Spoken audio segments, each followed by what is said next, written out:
So, good morning po or good day. Ito po ang aking video explanation sa ating attendance sa ating Friday class. So, ang G97 po ang ating constant speed mode na merong 1000 RPM at 1 offset 1 at may M02 din po. So, ang ating pong tool ay pupunta sa axis na X55 Z10 for safety position. Tapos, lipat po siya ng Z2.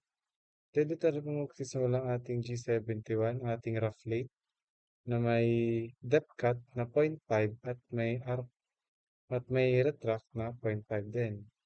Tapos, i-read po ng G71 ang atin pong line N6 hanggang line N7.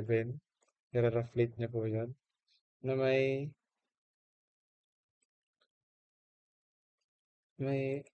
adjustment or may konting pasobra sa ating x at x at z ay x at z axis na 0.5 at may feed rate na 0.25.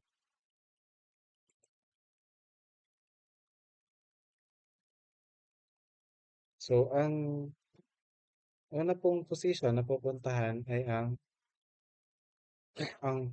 P1 po natin ay x16 z0.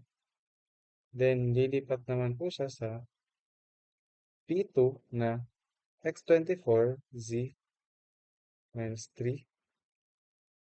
Tapos, ang sunod po ay z minus 10 na same po ay x24 pa rin po. Then, ang sunod po ay x34, z13, at ang sunod naman niya po ay z minus 23 of ay x34 at ang z-axis niya po ay negative 23. Then, ito po ang lahat ng ito ay G01 or linear interpolation. Then, pupunta po tayo sa ating G03 which is the counterclockwise arc na may radius na 3 at may x value na 40 at z value na negative 36. At pupunta naman po siya, ang sunod niyang pupuntahan ay ang G01 x 44. Ang ano po dito sa x 44, nagta-travel po siya sa x 44. Then, ang sunod po ay ang ating G02 or ating clockwise arc or rotational clockwise na R3 na may radius na 3 at may x at z value na 50 at negative 29 respectively. Tapos, ang panghuli na pong gagawin ay ang sa line N7 na G01 z minus 45. Then, ang last po ay pupunta po ulit sa safety position niya, which is the G00 or the rapid traverse X55 Z10 at ipo-post na po natin ang ating code or end na po natin ang ating program using MTech.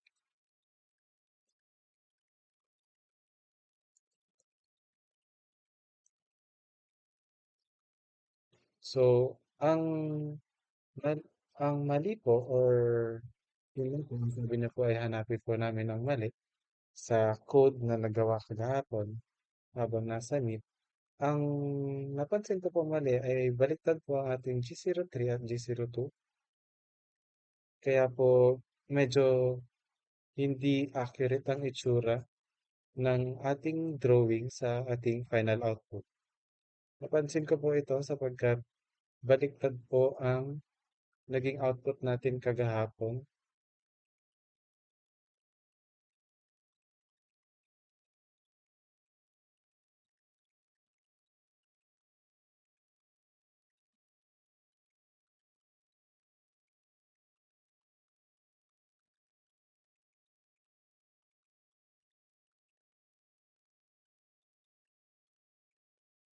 Tapos na po ang ating code.